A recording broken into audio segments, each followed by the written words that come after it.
Now that Bart Starr, Paul Horning, and Jerry Kramer are out of the way, I'm going to do one final bio before getting started with the first full day of training camp. The last one we have to cover is Ray Nitschke, as told through the book Mean and Sunday. First, before I do that, I wanted to make a note on episode length.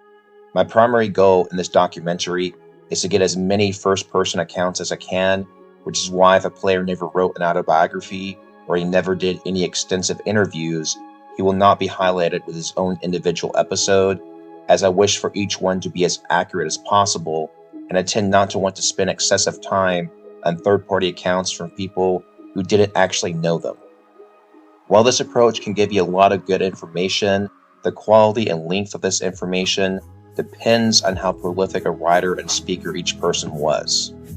If a person chooses not to say that much, it puts me at a disadvantage in terms of how much content I can make, but I believe the good outweighs the bad. Now, on to Ray Nitschke.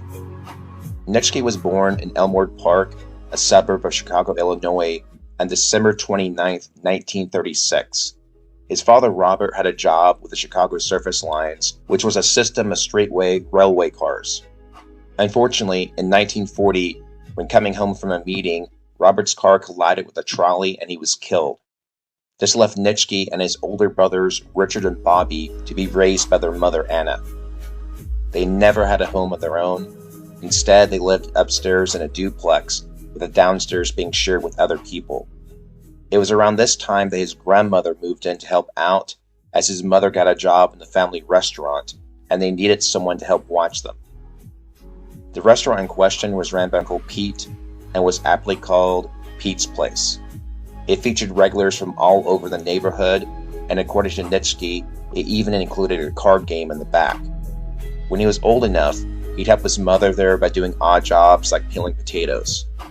Despite his mother's restaurant work, the financial situation eventually got so bad that his older brother Bobby had to drop out of school at the age of 14 to get a job working with the railroad, and it was Bobby who would end up taking on the role of a type of father figure for him.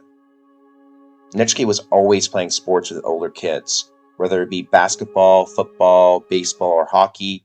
He could always be found on the playground somewhere whenever his mother was away at work. As Bobby was always working too, his other brother Richard became the person Nitschke emulated. Richard would always beat Nitschke at sports, but he wouldn't give up and was always striving to become better. The interesting thing about Nitschke is although he would grow up to be 6'3", he said he was smaller when he was younger, weighing a little under 100 pounds at the age of 13. So you have a younger kid always playing with older players and getting consistently beat but never giving up. Stories of future athletes playing with older kids on a regular basis isn't something that is unheard of at all. Far from it, but usually these kids are normal sized, at least for their ages. What Nitschke was doing, though, was at a next level, so no wonder he grew up with a reputation for being tough. And it was when he was 13 that his mother went to the hospital. It turns out she'd been bleeding internally and had developed a blood clot. At first, he thought everything was going to be fine and she'd come home in a few days. But that never happened. She was 41 years old. Nitschke reflected, "I was 13 years old, just starting adolescence, a difficult time in a kid's life, even when he's got two parents and a nice house and plenty of money to keep things going smoothly. I'd been all right without a father or those material things the boys in fancier neighborhoods took for granted, as long as my mother was still around. But when she died, it was as if the world had come crashing down on my shoulders." After the funeral, the extended family discussed what would become of the brothers, with a debate that almost sounded like a business negotiation in terms of who would get custody. However, it turns out that none of this would be necessary, as Bobby was by then 21 years old, and together with Richard, the two of them decided they could take care of Nitschke. Nitschke at this time was a loner. He went to school, but only because he was forced to.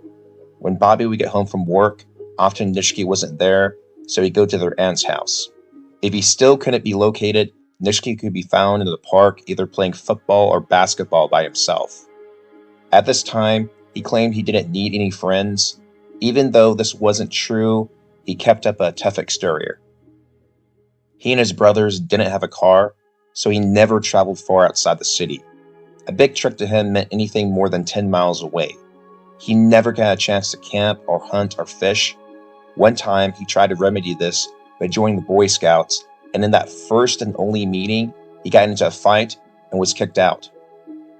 Another time, he found work as a paper boy, and as he'd go down the street, he imagined the papers were footballs, and he was throwing long bombs to win the game. This led to broken windows and the loss of his job. Nitschke began his high school football career at Proviso High in the freshman C team. Back then, the school was much bigger as it wasn't yet divided up into smaller schools, so because of this, they were able to have 3 freshman teams, and Nitschke remarked that if he had come along later, he might have never made the team due to his then smaller stature. Let me repeat that once more. The only reason why Nitschke was able to play football in his freshman year in high school was because there were 3 teams available for him to play on, and he was relegated to the worst one. So Nitschke made the team and played as a fullback, a 100-pound fullback. Nitschke said he would fight anyone that looked at him the wrong way, as he was constantly carrying a chip on his shoulder over losing his mother. He didn't understand why all those bad things happened to him. In his freshman year, he ended up failing some classes, and that led to him not being eligible to play football for his sophomore year. So this event spurred him to study and improve his grades, and this worked, getting him back on the team as a junior. By this time, Nitschke had bulked up to 170 pounds in a 2-year period. He decided he wanted to be a quarterback, and it was during one summer when Coach Pupulis was driving by a field that he saw Nitschke throw the ball, remarking that it went a country mile. So he would be the QB, and Pupulis himself wasn't a bad mentor, as he had been an All-American quarterback at Notre Dame. In his junior year in 1952, Nitschke's team only went 3-4. However, as a senior, they would regroup and wouldn't lose a single game, although they would have one tie against Highland Park. And it was in this year, in 1953, that Nitschke would lead his squad to 2 second-half comebacks. The first one was against New Trier High, which they trailed 29-18 in the fourth. Nitschke led a team down the field, completing mostly short passes for 2 scoring drives to give them a 30-29 victory. In their final game, Proviso had a 6-0-1 record, and only Oak Park stood in the way of a Suburban League championship. Late in the game, Oak Park was ahead 19-14 with a ball on Proviso's 7-yard line. The defense held, however, and Nitschke at quarterback got the ball back on their own 1-yard line with 7 minutes left in the game. He completed a pass to their own 12 to give them some breathing room. Then, using a mixture of passing and running, they brought the ball all the way to the 1, where they scored the winning touchdown and a run, thus giving them the championship. He finished the season completing 50 out of 99 passes for 750 yards and 9 touchdown passes, along with 213 yards rushing. He started hanging out with other people from his school and opening himself up socially, although at this time he still wasn't getting too close to anyone. As mentioned earlier, Nitschke was interested in other sports, and this led to him playing basketball and baseball too. In baseball, he pitched, and his team ended up in the championship against Bloomington. Although he didn't pitch in that particular game, he did hit a home run, and their team won by 4 runs to capture the top spot. Because of this, he received an offer from the St. Louis Browns to play for them for $3,000, but Pupulis urged him to get a college education, so he turned them down, even though rejecting that much money wasn't easy. Nitschke always had dreams of playing in the Rose Bowl, and Illinois was in the Big Ten, which would give him a chance, and so taking his coach's advice, he selected to play football at Illinois. He would be given a full scholarship, which included room and board, and he got a job in a laundromat that paid about $50 a month. However, he said despite not being a good student, he wasn't really given a free ride in his classes. Some teachers would give him special treatment, but others wouldn't like him once they found out he was a football player, as they assumed he was dumb even before he opened his mouth, so he received a mixed reception. Nitschke would quarterback the freshman football team, and he would often practice throwing long touchdown passes to another freshman, Bobby Mitchell, who would later go on to star for the Redskins. However, as Nitschke was getting ready to continue his quarterback career for his 1955 sophomore season, head coach Ray Elliott had other plans. There had been multiple injuries and infirmities that sidelined the team's fullbacks, so Coach Elliott needed a backup fullback, so he approached Nitschke asking if he'd rather be a second-string quarterback or a first-string fullback. Nitschke's heart immediately sank. "Coach, I'd rather be the first-team quarterback." "Ray, as of now, you're not a quarterback on this team. You're a fullback." During this time period, players played both offense and defense, and the fullbacks were assigned to play linebacker on the other side, so that's how Nitschke ended up in the position that would cement him as a defensive legend. It wasn't a case of a college coach saying, "You can hit hard, you should play linebacker." It was a scenario where they needed a backup fullback, and him being moved to linebacker was almost an afterthought. By this time, he was over 200 pounds, much bigger than the 100-pound fullback he had been in his freshman year in high school. Unfortunately, 1955 would be a frustrating one, as the team would finish with a 5-3-1 record. Nitschke started trying to adjust to college life. He didn't really drink in high school, however in college everyone else seemed to do it, so he picked it up too. However, this would lead to him saying and doing dumb things that would get him into trouble, so he realized he couldn't handle it. 1956 would be even worse for the school, as the team went 2-5-2, and it was in a game against Ohio State that Nitschke lost his 4 front teeth. Nitschke recounted, "That afternoon in Columbus, I figured I was too tough to wear a face mask, and I was running down the field after the opening kickoff when this big guard came over and blocked me with his head, right in the mouth. 2 of my upper teeth went flying, and 2 more were hanging by the roots. On the sidelines, the pit of water caught in his mouth, and once back in the game, he remembered spitting blood out all over the field.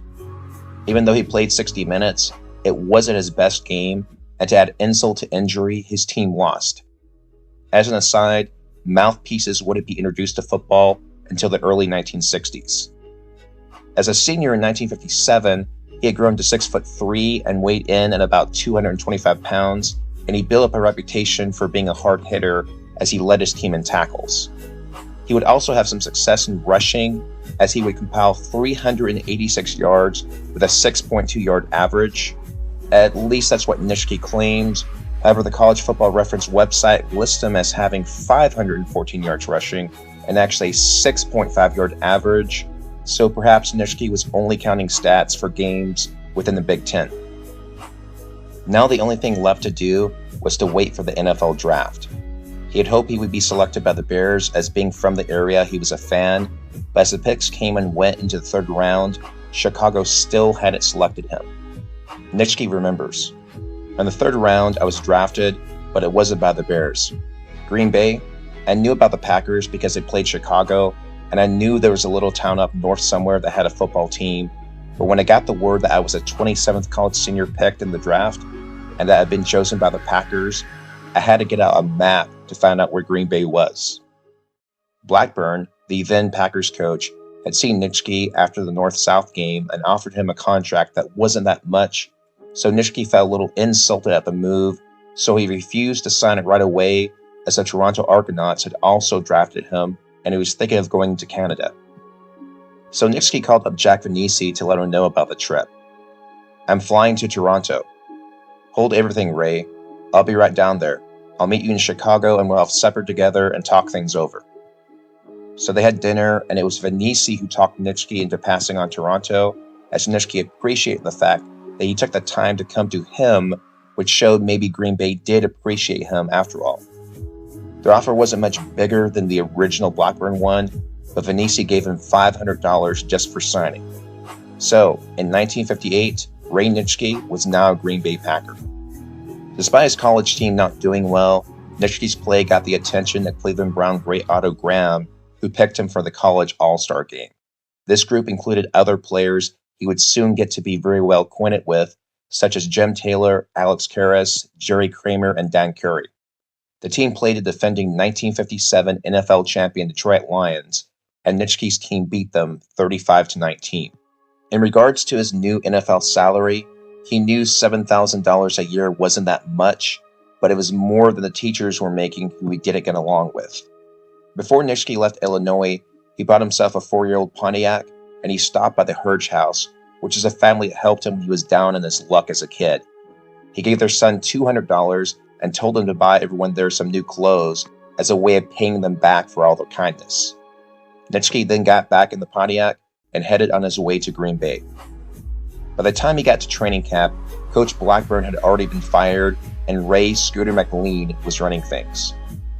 As an aside, Nitschke actually wore number 33 when he first came into the league, as shown here. In the beginning of the year, rookies had to get in front of all the veterans and sing, and that included Nitschke. He said those who were timid about singing would usually turn out to be timid about tackling too. The ones who handled the singing the best usually also made the better players. Despite his play at fullback in college, the Packers already had what they needed in that position, so in order to make it, he would need to go after the linebacker spot, and that's exactly what he set his sights on. On the subject of Bart Starr, Nitschke said, Bart Starr was starting his 3rd year, but nobody paid much attention to him. It didn't seem likely that he had much of a future in pro football. At this time, Nitschke was still a loner. If someone looked at him wrong, he assumed the worst. If they had a smile on their face, he thought they were laughing at him. Nitschke, to his credit, later changed his attitude in this and admitted his immaturity in his earlier years. As mentioned previously, the 1958 Packers team won only one game, and one of the biggest issues was the lack of cohesion. Nitschke said that instead of being one big team, everyone went off into their own factions.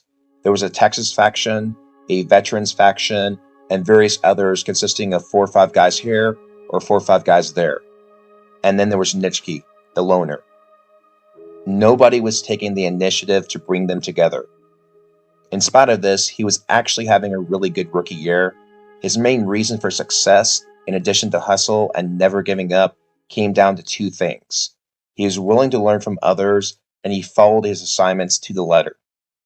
In the first regular season game, he got to play his favorite team as a child, the Chicago Bears. In regards to this experience, he had this to say. I was playing opposite a big center. He must have been 6'7", and I felt like a shrimp. I don't know if I hit the right people that afternoon, but I sure had a few of them. I hope they came off the field knowing Ray Nitschke had made his debut. That being said, the Packers would lose to the Bears 34-20. Against the Redskins, they failed to defend the run, and Nitschke was blamed and subsequently benched. He ended up starting 8 games that year, and he survived in part due to his hustle and special teams. So the 1958 season ended in disaster, but now the worst was over. Nitschke was going to miss Lombardi's first training camp, though, due to a prior military commitment. However, he was soon to step into a new regime that was going to turn him and the team completely around. That's all for now. When we continue, we'll cover training camp. See you next time.